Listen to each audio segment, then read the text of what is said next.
Alors, comment choisir un immeuble de rapport? Bonjour, ici Jean-Valéry du blog immogagnant.fr et je vous souhaite la bienvenue dans cette nouvelle vidéo. Aujourd'hui, j'ai le plaisir et la chance d'avoir un invité qui va me permettre de répondre à cette question, d'accord? À cette question que beaucoup d'investisseurs se posent, surtout quand on démarre dans l'investissement immobilier et qu'on veut investir dans un immeuble de rapport. Donc, je vais vous présenter tout ça avec mon invité juste après la citation inspirante.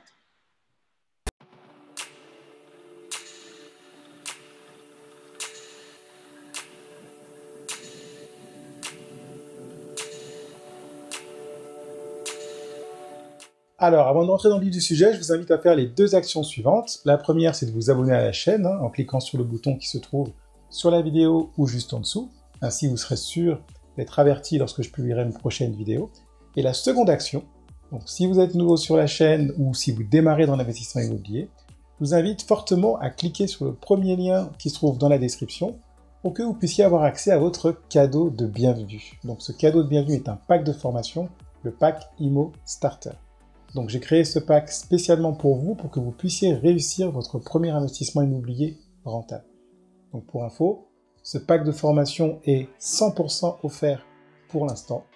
Donc je vous invite vraiment à cliquer sur le lien pour que vous puissiez y avoir accès gratuitement.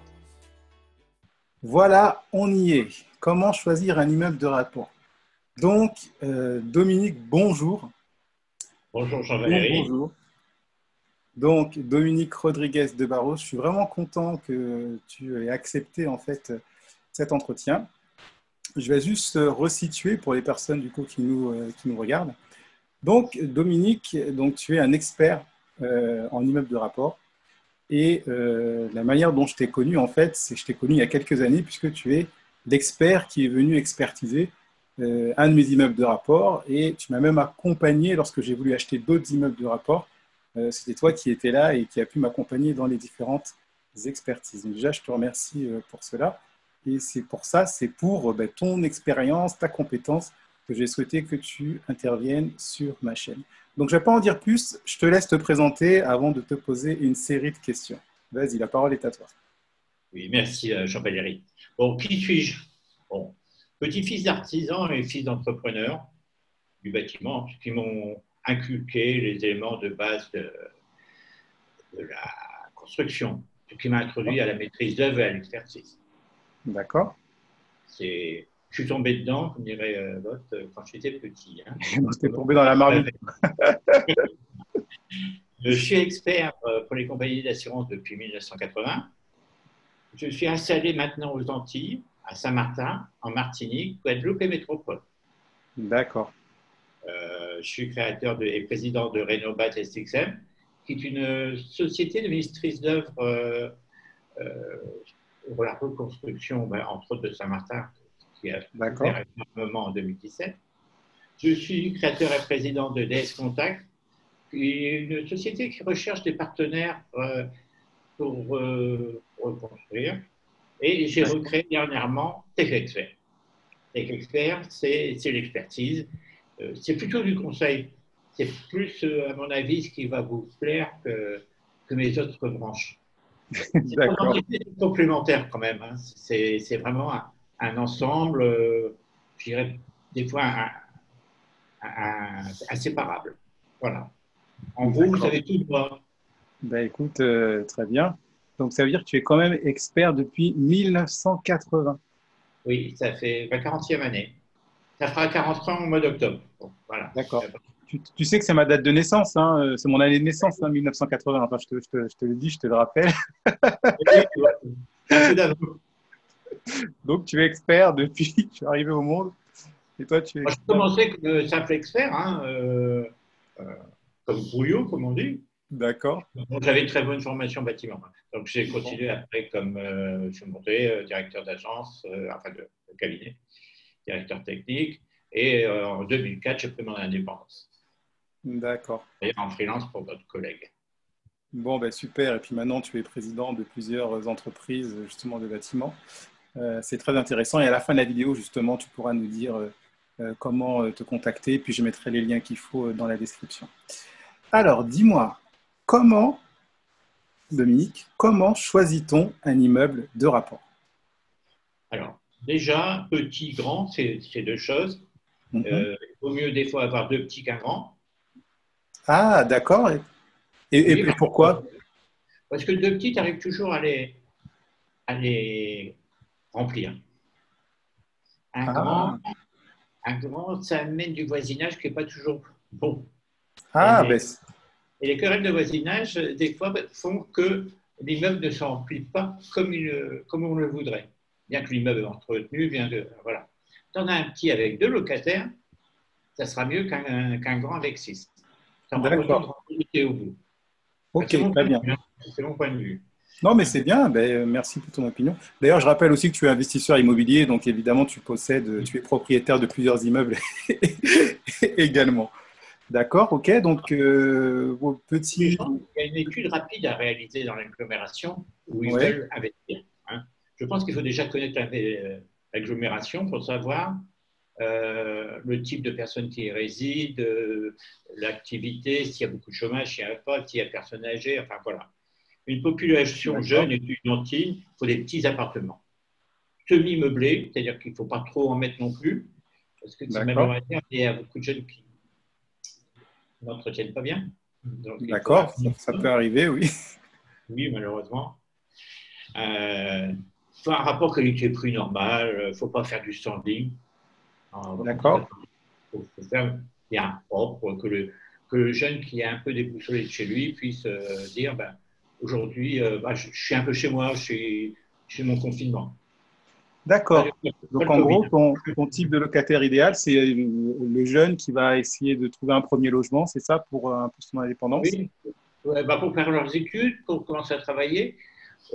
La cohabitation n'est pas mauvaise non plus. Il faut Mhm. savoir la gérer. Bon, D'accord. cohabitation à deux, parce qu'après 3 4, c'est très lourd à gérer. Quand il y en a un qui part, il faut remplacer automatiquement. Et puis, bon, dans les quatre, ils sont bien là au début tous ensemble. Puis d'un seul coup, ils disent ah oui, il n'y aura plus. Voilà. Donc, voilà. Ah, alors quand tu dis à deux, c'est deux locataires, c'est ça? Deux gars, deux filles, D'accord. deux colocataires. Voilà. Ça, D'accord. j'en ai pas mal dans le Jura, ça se passe très bien. Ok. Voilà. Et ça Super, leur très bien. permet eux d'investir. Et ça permet d'augmenter légèrement le loyer, Oui. sachant que oui, non, mais c'est un gain de rapport. Hein. Ah ben c'est sûr. C'est Hein. sûr, Bon, c'est faut pas sûr. Je fais de la trouver. colocation aussi. Pas encore dans les immeubles, mais je fais de la colocation aussi. C'est D'accord. vrai. Oui. Une population après plus âgée, avec beaucoup d'enfants, enfin un appartement plus grand, mais il faut lui que les murs. Il ne faut pas le faire de meubles là-dedans. D'accord. C'est-à-dire Déjà, que autant lorsque tu loues à un jeune étudiant ou à quelqu'un, un jeune actif, tu recommandes du meublé, autant maintenant si tu loues à une famille, tu conseilles oui, du... parce qu'en général, s'ils ont des enfants, ils ont déjà vécu ailleurs. Ils ont vécu ailleurs, ils ont déjà des meubles. Donc, il D'accord. faut les laisser. Et puis, oh, ils ont une certaine maturité. Ils pensent, voilà.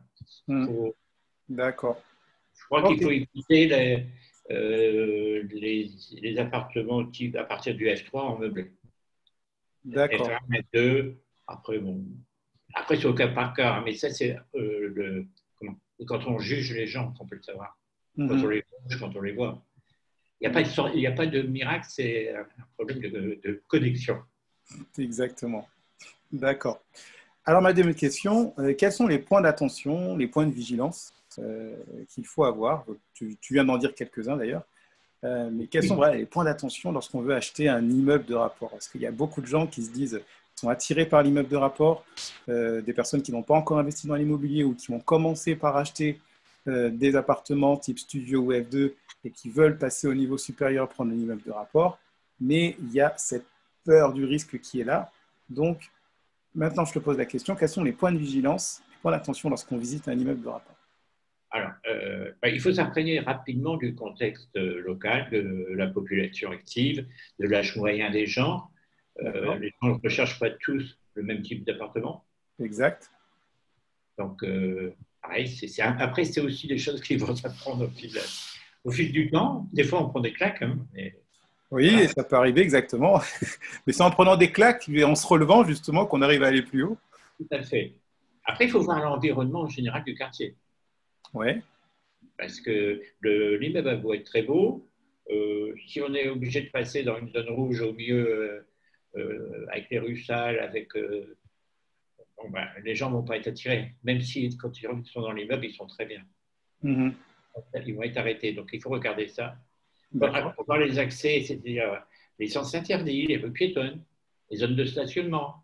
Parce que c'est bien quand on est en ville, mais ah oui, on met où la voiture? C'est vrai, et c'est très juste ce que tu dis, parce que c'est des choses auxquelles on ne pense pas, en fait. Nous, en tant qu'investisseurs, c'est vrai qu'on va penser au bien-être du locataire ou du colocataire dans l'appartement, dans l'immeuble, mais c'est vrai qu'on ne pense pas forcément à aller regarder le sens, enfin là, je parle pour moi en tout cas, aller regarder le sens de la circulation, etc. Et puis, il ne faut pas faire 1 kilomètre pour se garer parce que c'est un sens interdit qu'il faut faire tout le tour du pâté de maison. Parce que des fois, à 17h30, 18h, c'est très dur. C'est clair. Donc, voilà. Donc ça, c'est un truc à voir, c'est point de vigilance.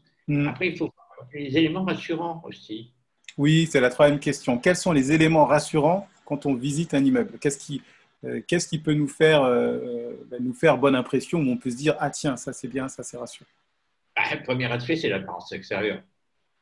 D'accord. Même si dedans c'est coquet, les gens aiment bien rentrer dans un immeuble propre. Ok. Je ne dis pas qu'il faut que les barreaux soient dorés à leur fin, mais il faut que ce soit propre. L'accessibilité, donc on revient au problème aussi d'accessibilité, pouvoir se garer facilement, voilà. Ça, c'est ce qu'on voit de dehors. Après, on rentre, il faut voir les parties communes.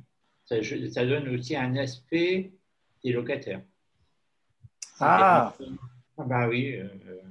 Alors, est-ce que ça donne un aspect des locataires ou un aspect de comment le propriétaire actuel gère son immeuble? Les deux. Les deux. Surtout l'occupant. Surtout l'occupant, parce que le propriétaire actuel, il ne passe qu'une fois par hasard. Donc après, c'est une question de voisinage. D'accord. Bon, déjà, là, quand on voit les murs tagués à l'intérieur, on fait demi-tour tout de suite. À moins qu'il y ait un locataire qu'on le mette dehors, mais sinon, voilà. Après, il faut regarder l'état de propreté des portes. Juste un petit tour sur l'intérieur. D'accord. De voir comment les locataires se comportent. Après, bon, effectivement, il y a les tags. Il faut voir aussi la sécurité apparente du quartier. D'accord. Là, on regarde un petit peu les jeunes qui sont dehors. Malheureusement, c'est eux qui, bien souvent, mettent un petit peu le grabuge. Donc, voir si les gens sont calmes, s'il n'y a pas trop de motos qui pétérament, voilà, parce que le bruit, c'est très fort aussi, c'est très gênant. D'accord. C'est un ensemble de choses qu'on n'aimerait pas avoir chez soi. C'est clair. Voilà. Et ça, il faut s'en méfier parce que on a beau dire, bah, je vais faire une affaire, je vais mettre des locataires, mais en réalité, les locataires ne vont pas s'y plaire, ils vont partir. Et quand ils partent, il y en a un qui rentre, il y en a un qui sort. C'est très fatigant. Ouais. D'accord. Voilà. Tiens, une question me vient justement, qui n'était pas dans la liste, mais en fait, est-ce que, parce qu'il y a plusieurs façons d'investir, certains préfèrent acheter un immeuble avec des locataires déjà existants, enfin déjà présents, d'autres préfèrent acheter un immeuble vide, sans aucun locataire, faire des travaux et mettre des locataires eux-mêmes. Qu'est-ce que tu penses? C'est quoi ton avis à toi? Moi, j'ai toujours acheté des immeubles avec des locataires. D'accord. Non, je m'en porte pas plus mal. Tout, c'est bien faire la visite avant. Mais on a le droit de visiter les appartements avant de conclure. Donc, on voit les toits. Et en général, si les gens sont là depuis quelques années, c'est entretenu, c'est propre. Non. Après, si on achète un bâtiment très endommagé et qu'on veut restaurer, ça, c'est une solution. Là, effectivement, il vaut mieux un immeuble vide. D'accord. Un immeuble vide, il faut prévoir le financement, il faut tout refaire. Mais autrement, non, moi, le fait d'avoir des appartements dedans ne me gêne pas, personnellement. D'accord. Ok, très bien. Je continue dans la suite des questions. Souvent, lorsqu'on visite un immeuble, on doit regarder ce qui est des choses vraiment importantes, notamment, moi j'appelle ça FFT, d'ailleurs c'est souvent avec toi que j'avais appris ça, qu'il faut regarder les fondations, la façade et le toit. Donc là, je voudrais t'interroger sur ces 3 éléments. À quoi on reconnaît de bonnes fondations? Avant, si ça ne te dérange pas. Ah, non, non, je t'en prie, vas-y, dis-moi, vas-y. Parce qu'après, on ne risque pas de revenir. Faut-il faire un bâtiment avec ou sans local commercial? Ah oui, très juste. Merci, c'est un point important. Alors, si on est dans une agglomération florissante, c'est bien. Sinon, le commerce risque de fermer au bout d'un an, 2 ans, 3 ans. Dans ce cas, il faudra changer la destination des lieux, ce qui nécessitera des démarches administratives, modification des lieux, modification de la façade. Automatiquement, on revient à un local d'habitation, distribution intérieure. Ça coûte cher. D'accord. Par contre, si ça fonctionne très bien, il faut le laisser. Parce que la taxe foncière, dans la majorité des baux, est à la charge du locataire. Oui, exactement. Parce que dans certaines villes, je ne serais pas les noms, n'est-ce pas? Pardon. La taxe foncière est très, très élevée. Exactement, exactement. J'en ai fait les frais. J'avais calculé tout ça dans ma rentabilité, mais effectivement, à Saint-Quentin, la taxe foncière. Et là, quand il y a une grosse partie de la taxe foncière qui est réglée par l'occupant, ça fait des charges fixes en main. C'est clair. Donc, en gros, par rapport au local commercial, si on achète un immeuble dans une ville florissante où on sent qu'en tout cas les commerces fonctionnent bien, donc c'est bon, parce que l'avantage qu'on va en tirer, c'est que c'est l'occupant, le commerçant qui occupe le local, qui lui va supporter une partie de la taxe foncière. Oui. En revanche, si dans la ville économiquement c'est pas très développé ou que il y a des chances que le commerce qui se trouve dans le local ne marche pas, ne fonctionne pas, et du coup, si le commerce s'en va et qu'on n'arrive pas à en retrouver d'autres, là, il faut changer la destination, etc. Et là, c'est des choses, on rentre dans des démarches assez longues, assez lourdes. Assez lourdes, oui. Assez lourdes, surtout. D'accord. Voilà. Bon, après, il faut voir aussi si on va en centre-ville ou à la campagne. Bon, les centres-villes sont en général beaucoup plus onéreux. D'accord. Il convient plus aux cadres, aux assimilés ou aux retraités. Mais dans ce cas-là, il faut aussi prévoir un garage. Ouais. Un garage, ce n'est pas donné. Parce que la personne va vous dire, oui, l'immeuble, il est bien. Ah oui, c'est super. Où est-ce que je mets ma voiture? Non? Ouais. Ça t'est jamais arrivé, ce problème? Pas encore, mais effectivement, c'est une bonne question. Parce qu'au moins, il ne faut pas courir après. Si tu fais 300 mètres pour aller garer le matin, puis le soir, ça fatigue au bout d'un moment. Ouais, c'est sûr. Il faut encore trouver une place. C'est sûr. Pour la campagne, c'est plus recherché pour une clientèle de jeunes, parce que les jeunes aujourd'hui se remettent au jardinage, se remettent à plein de choses. Ils sont contents d'avoir un petit jardin, pas 3000 mètres carrés. D'accord. Un petit terrain avec 800 mètres carrés, c'est pas mal, 1000 mètres carrés. Et c'est vrai qu'après une journée de bureau, c'est fatigant. Tu te mets sur ta terrasse, tu allumes ton barbecue. D'accord.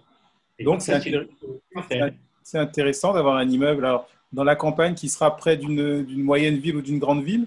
Voilà, près d'une moyenne ville. Parce que la campagne près d'une grande ville, c'est quand même très loin. D'accord. Et une moyenne ville, et là, tu peux le louer facilement. Donc, l'avantage, c'est que tu achètes beaucoup moins cher. Ouais. Bon, tu loues moins cher aussi, mais en proportion, c'est quand même gagnant. Exactement. C'est vrai. Voilà. Donc ça, c'est une chose que je voulais dire parce qu'on n'en a pas parlé.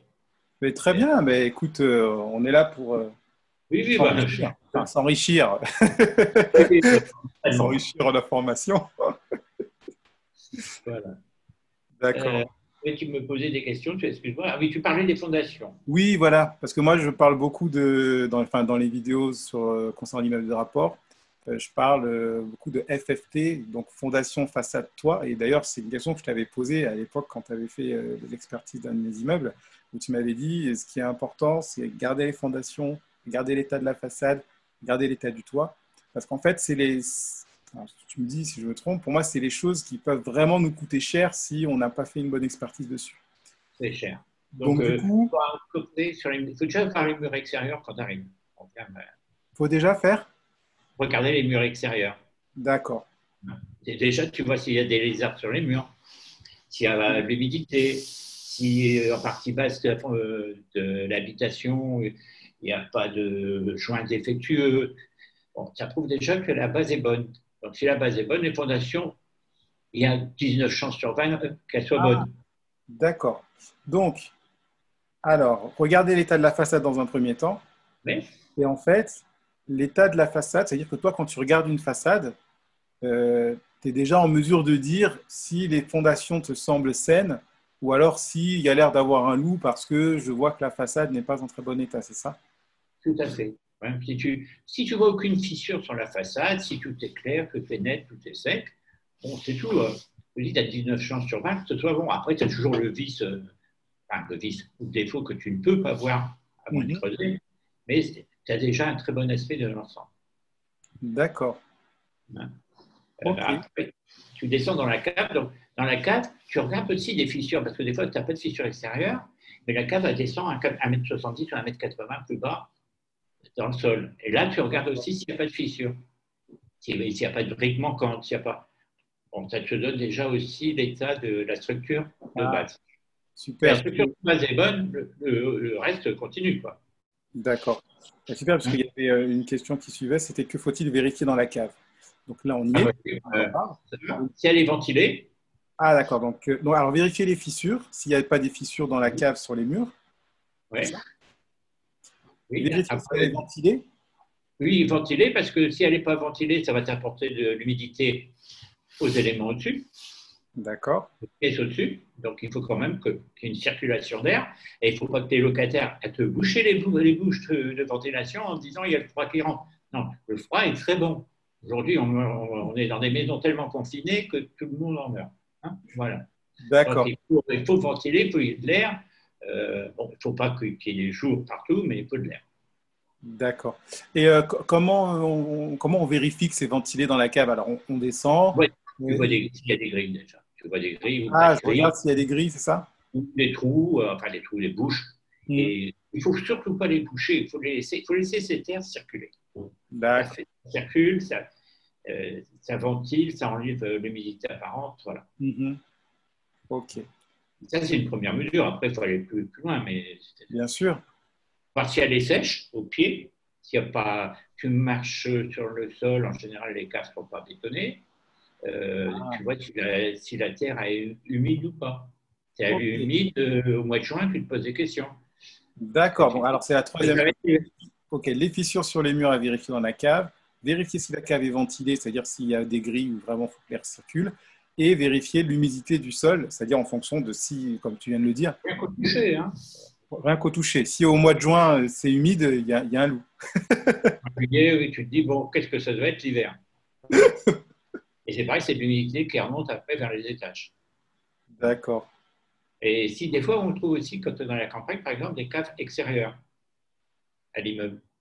Ouais. Il faut vérifier qu'elles soient bien couvertes. Que l'eau ne rentre pas dedans, parce que ça rentre, et puis après, ça repasse aussi par les murs et ça remonte. Ok, donc en cas de cave extérieure, si c'est un immeuble à la campagne, vérifier que ça soit bien couvert et qu'il n'y ait pas d'eau qui sorte du toit, quoi. Voilà. D'accord. Ouais, je ne sais pas ce que tu veux poser. La façade, peut-être alors, la façade, tu avais commencé à en parler. Tu parlais, donc quand on regarde la façade, tu disais vérifier qu'il n'y a pas de fissure. Oui. Vérifier qu'il n'y a pas de… Pas de dégradation des joints, par exemple. Si on est sur une façade en briques, par exemple, dans les Hauts-de-France, il y a beaucoup de briques, voir si tous les joints sont correctement faits. Un joint qui saute, ça peut arriver. Mais si tout saute, l'humidité rentre dedans. D'accord. Bah oui, ok. Donc vérifier les joints, voir si ça ne s'est pas dégradé. Oui. Sinon, l'humidité risque de rentrer. Ok, donc l'état de propreté de la façade, s'il y a des fissures ou pas, vérifier les joints. S'il n'y a pas de tache verte. Ah oui, pour la mousse, c'est ça? Oui. Oui. Alors, si tu as des fois des murs qui sont bien au nord, bien à l'ouest, et pas d'air autour, ça verdit. Et cette humidité-là rentre dans les constructions après. Donc, il faut l'enlever, il faut traiter les joints. C'est toujours la même chose. Hein. C'est une question de traitement. Hein. Tout peut s'arranger, il faut voir sur place. D'accord. Et du coup, comment on entretient une façade? C'est-à-dire, voilà, j'achète un immeuble de rapport, ok, je suis content. Je décide, je sais que je vais le garder longtemps, mais il y a un entretien à faire. Et comment ça s'entretient justement une façade? Alors, si c'est de la brique, on revient au problème de faire les joints, mettre un hydrofuge dessus. D'accord. Par contre, si c'est de l'enduit de façade traditionnelle, comme on voit maintenant, il faut faire un bon nettoyage, pression, gommage, enfin, quelque chose qui enlève toute la saleté et également la peinture qui ne tient plus beaucoup. Et allez, je vais dire. Les données mobiles de votre téléphone étant désactivées, je ne peux pas. T'inquiète pas, c'est du live, enfin, t'en fais pas. Il n'y a pas de souci. Alors, nettoyage au nettoyeur de pression, par exemple, il faut vérifier l'état des joints, vérifier les enduits, leur adhérence. D'accord. Leur porosité. Leur porosité, c'est ça? Ah oui, parce que c'est ça. Tu mets 100 mètres de Karcher, tu mets de l'eau. Si l'eau que tu jettes a fait 20 cm, elle a disparu, c'est que c'est très poreux. D'accord. Donc là, il faut mettre une peinture efficace, genre une pyolite ou autre, pour voir le support, de manière à protéger. Et il faut le faire ça maximum tous les 10 ans. Ah, ouais, c'est ce que j'allais te poser comme question aussi. Voilà, périodiquement, c'est tous les combien de temps? 10 ans. 10 ans. Après, s'il faut la refaire tous les 2 ans, il y a un problème, tu vends l'immeuble. D'accord. Ah oui. D'accord. Voilà. Alors, il faut aussi voir comment entretenir, c'est aussi par le toit, parce que tu as des toits, les toits sont plus ou moins de la mousse. La mousse, elle tombe, normal. Et à bout de moment, elle décroche, elle tombe dans les gouttières. S'il y a des gouttières. Vraiment, il y en a. Et les gouttières débordent. Et les gouttières qui débordent, elles ruissellent sur les murs. Et tout ça, ça cause des ordres de la construction.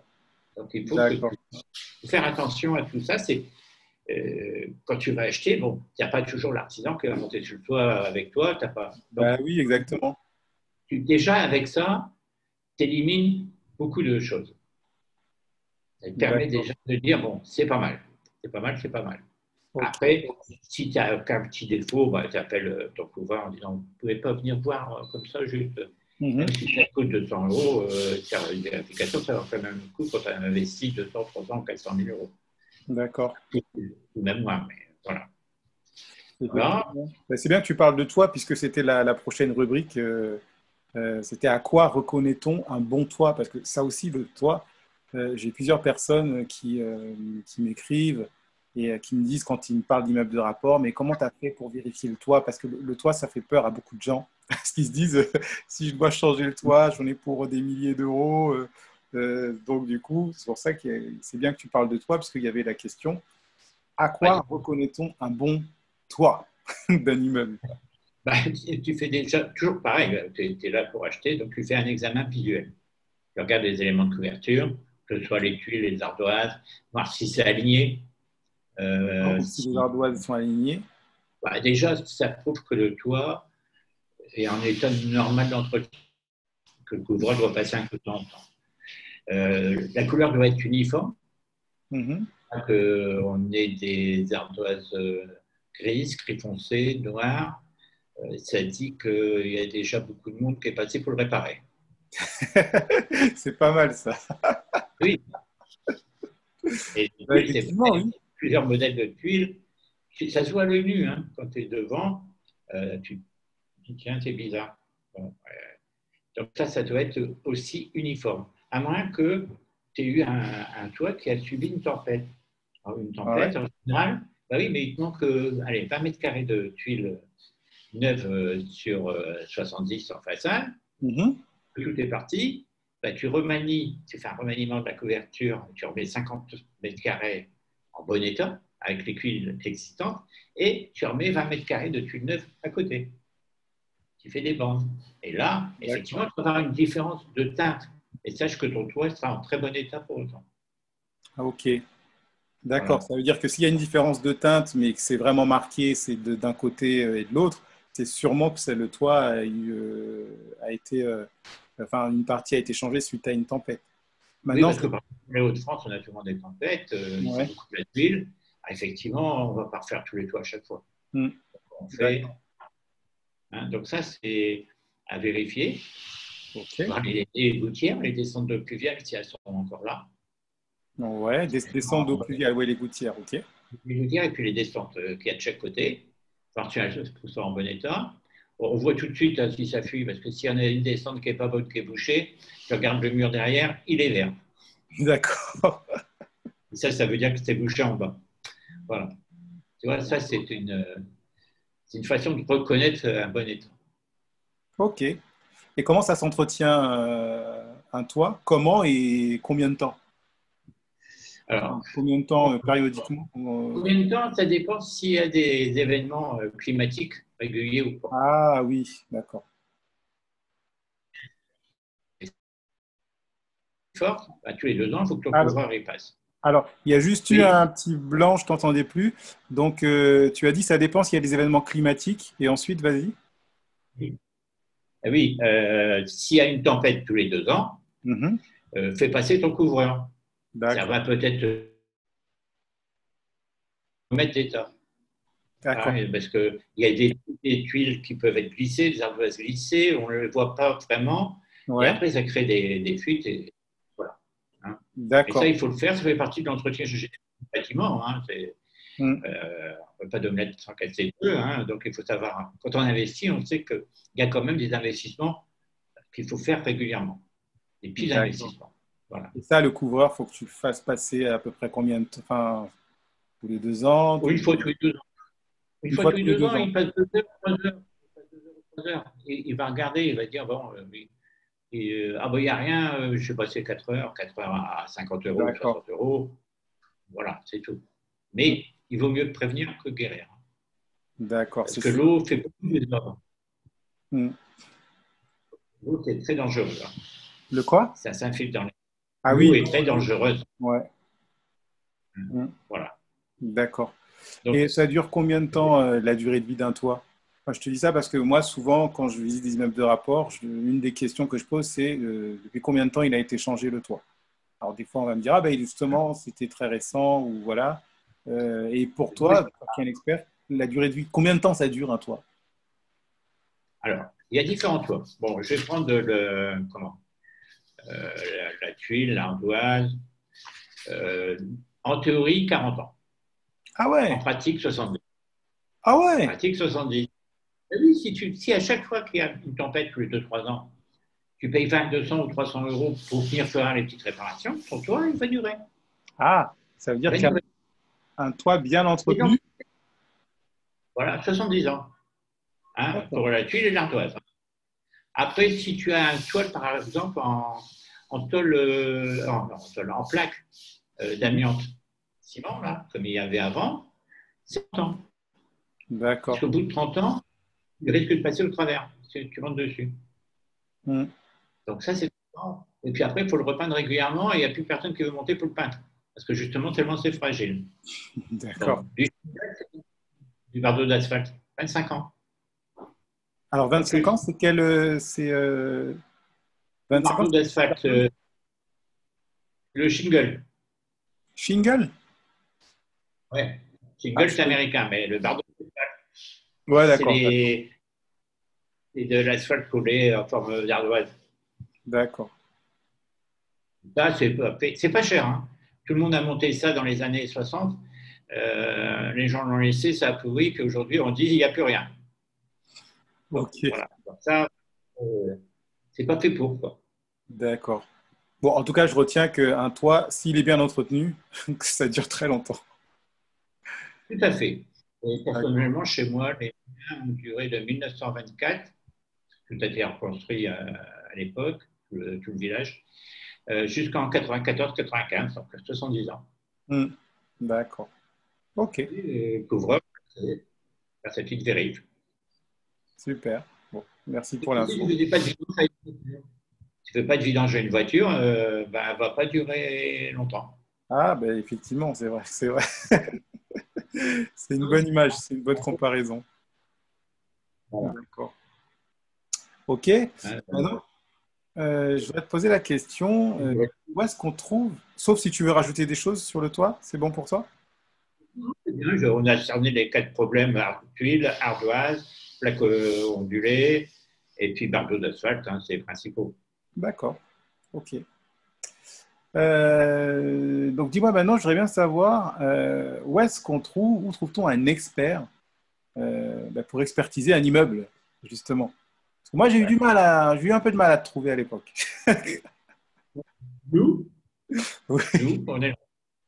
Non, non, on est là dans toute la France. d'accord. J'ai un réseau mais de collègues qui peuvent faire, qui savent faire. C'est pas des petits jeunes, hein, c'est tous des anciens. D'accord. Et ce réseau, Anciens. on y accède comment? Tu me donnes le lien, je le mets dans la description? Ce réseau, on y Alors, accède comment?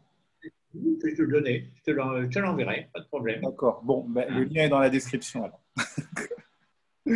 D'accord, hein. très bien. Et après, on peut se renseigner localement. Le bouche à oreille est la meilleure façon de trouver. Hein. Ouais. Faut pas hésiter. Hmm. Et bon, c'est vrai que comme tu disais, c'est pas facile à trouver non plus. Ouais, non, je me souviens, j'avais fait plusieurs appels téléphoniques à l'époque. J'avais appelé des entreprises en bâtiment. On m'avait dit, ouais, mais non, faut appeler tel bureau. Parce que moi, je voulais un expert, voilà, l'expert que l'assurance envoie lorsqu'il faut aller expertiser, vraiment quelqu'un qui s'y connaît. Et je ne sais plus comment j'avais fait pour te trouver, mais je sais que j'avais galéré à l'époque. Hmm. Ok, ben je note que tu as un réseau. Mais en général, il faut un maître de rénovation, si tu veux, Mhm, un maître d'œuvre qui est dans la réno, et qui sait bien faire les choses, un expert bâtiment de compagnie d'assurance, ou un expert d'assuré même, mais des gens qui ont de l'expérience. mhm, Il faut que ce soit des gens très sérieux, ouais, qui connaissent les problèmes d'innovation surtout, parce que entre faire du neuf où il y a une belle théorie, mais que c'est facile à suivre, et mhm, réparer, beaucoup ne savent pas. Le gros problème, c'est les jeunes. C'est pas un reproche, tout le monde doit démarrer un jour, mhm. mais ils n'ont pas encore toute la technique. Bon, D'accord. quand un vieil, vieil expert, je dirais, il va trouver plus facilement une faille ou un service, voilà.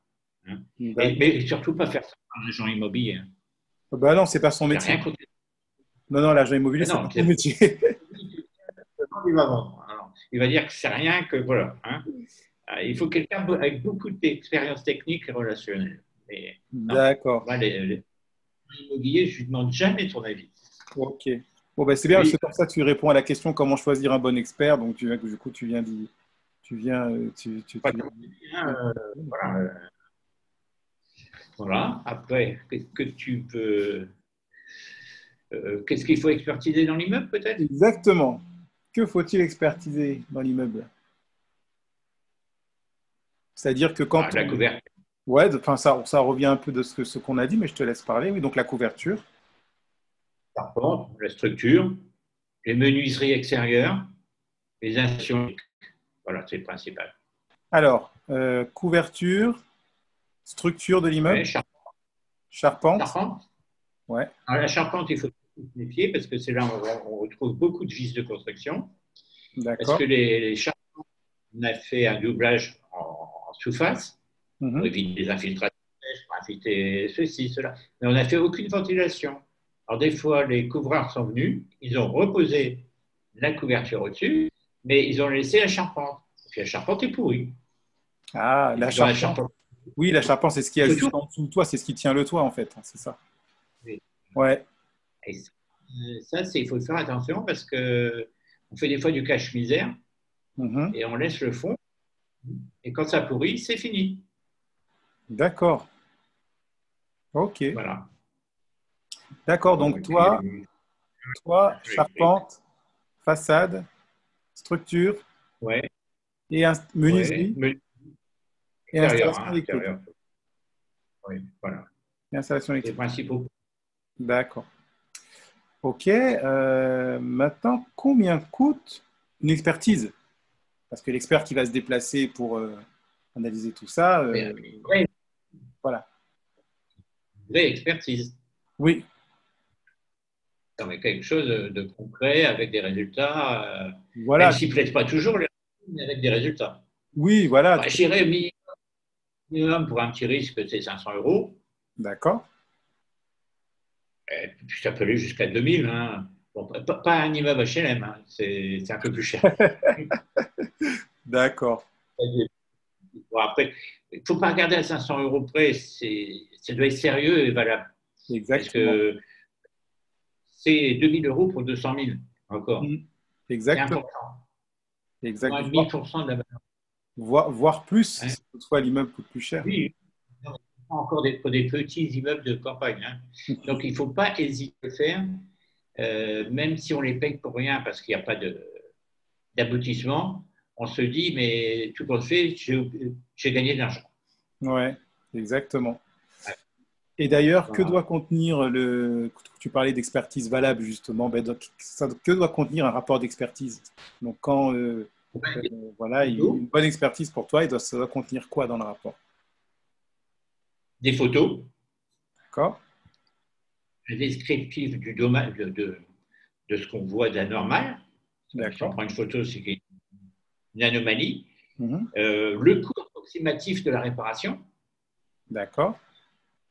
Bien, il y a un bout de toit qui manque, il y a ça, ça. Ça a coûté à peu près ça. Après, il faut faire des devis, hein, mais.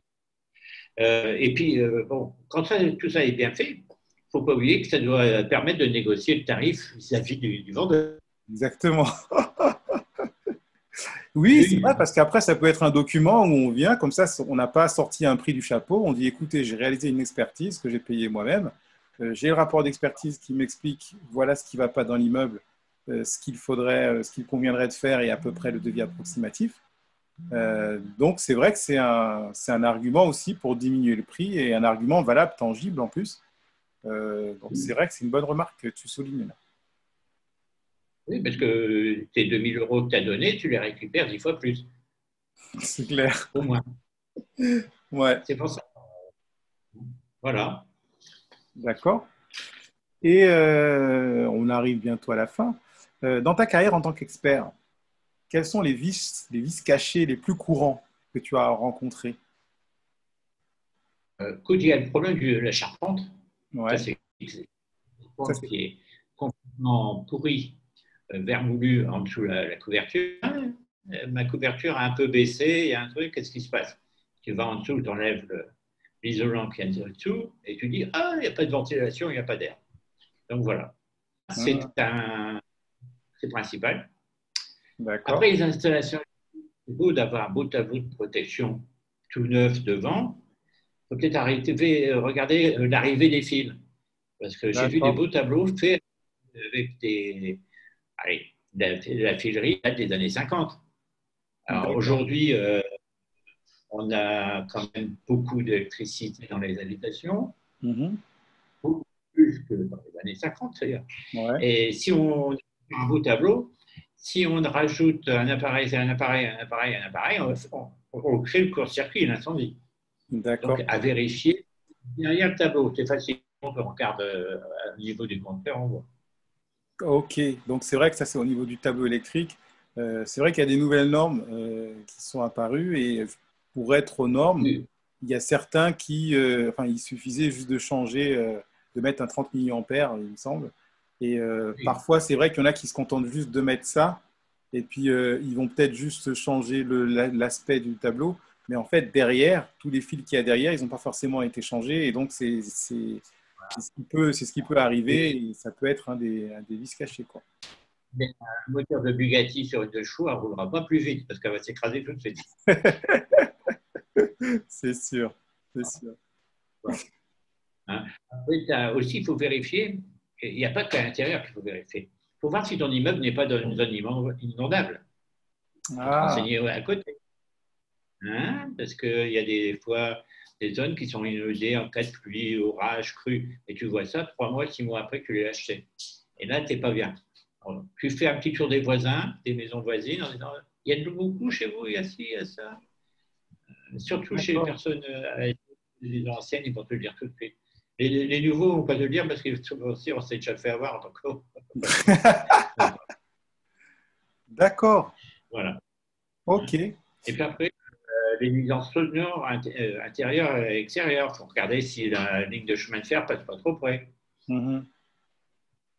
S'il n'y a pas l'aéroport à moins d'1 kilomètre, s'il n'y a pas. Voilà. Et ça, c'est l'environnement. Et ça, c'est toi qui prends ta petite voiture, tu fais un petit tour, tu regardes. D'accord. Ok. Donc, les choses, en tout cas, les vices que tu as le plus rencontrés, Alors, c'est au niveau de la charpente, là, donc en dessous du toit, là, qui est pourri. Le tableau électrique, qu'il faut vérifier, parce que des fois, les fils derrière, c'est pas ça. Euh, et il y a aussi un aspect environnement, donc un aspect environnement auquel il faut faire attention, notamment vérifier que l'immeuble ne soit pas en zone inondable, vérifier toutes les nuisances sonores, vérifier s'il n'y a pas un aéroport qui passe ou une voie de chemin de fer derrière. D'accord. Ok, j'ai récapitulé, c'est bon, c'est ce que j'ai rien oublié. Bon, je dirais aussi, il faut se mettre aussi en relation avec la ville, avec l'agglomération pour l'urbanisme. Exactement. Voir s'il y a tout à l'égout, si l'immeuble est bien raccordé. Est-ce que la fibre va peut-être passer à côté? Parce que maintenant, on parle de la fibre partout, mais je crois que ce n'est pas demain que ça sera vraiment fini. Ouais. On va l'état des trottoirs autour des.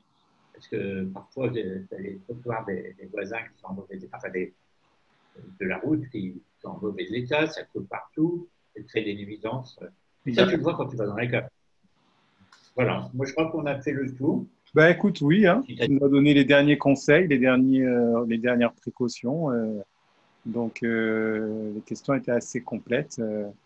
Donc, écoute, merci beaucoup, Dominique.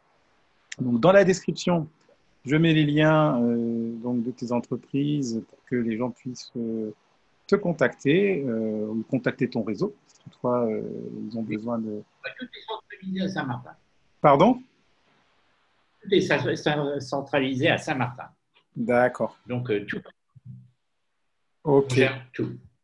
Très bien. Ben, écoute, je mets tout ça dans la description. Vraiment, je te remercie pour cette interview. Je pense que ça va aider pas mal de personnes hein, parce qu'il y a beaucoup de gens qui veulent investir dans l'immeuble de rapport parce que l'immeuble de rapport rapporte plus. Ça permet d'aller plus vite. Ça permet d'acheter plusieurs appartements en même temps. Mais à côté de ça, il y a cette peur d'investir dans l'immeuble en se disant je suis seul maître à bord pour les travaux, je ne sais pas comment vérifier le toit, les fondations. Si toutefois il y a un arrêté de péril, qu'est-ce que je fais? Si toutefois le toit n'était pas bon et il faut que je sorte 30 000 € d'un coup, qu'est-ce que je fais? Et du coup, comme il y a plein de personnes qui se posent ce genre de questions, c'est pour ça que j'avais envie de faire cette vidéo avec un expert. Et donc, comme tu fais partie de mon réseau, tu fais partie des personnes que je connais avec qui j'ai déjà travaillé. Donc, c'est avec plaisir que j'ai souhaité t'inviter sur la chaîne. D'accord, bon. Je te remercie beaucoup. Et sache que le réseau fait la maîtrise d'œuvre que l'expertise. Le réseau fait aussi bien la maîtrise d'œuvre que l'expertise. D'accord. Donc, on peut même les travaux, voilà. Très bien. Et tous les experts sont ou directeurs de cabinet ou autres, ou maîtres d'œuvre. Voilà. D'accord. C'est des personnes d'expérience. Bon, ben, très bien. Écoute, merci beaucoup, voilà. Dominique. Merci beaucoup. Pour ceux qui ont regardé la vidéo, merci. Oui. Très bien. N'hésite pas à appeler. Avec plaisir. Pour ceux qui ont regardé la vidéo, je vous remercie d'avoir suivi cette vidéo jusqu'au bout. Et n'oubliez pas de vous abonner si vous ne l'avez pas encore fait, likez la vidéo si vous l'avez appréciée et surtout partagez-la si vous avez des amis qui veulent investir dans l'immobilier, partagez la vidéo. Et donc moi, je vous dis à très vite dans nos nouveaux partages immobiliers. Prenez soin de vous et n'oubliez pas que vous avez de la valeur. À très vite.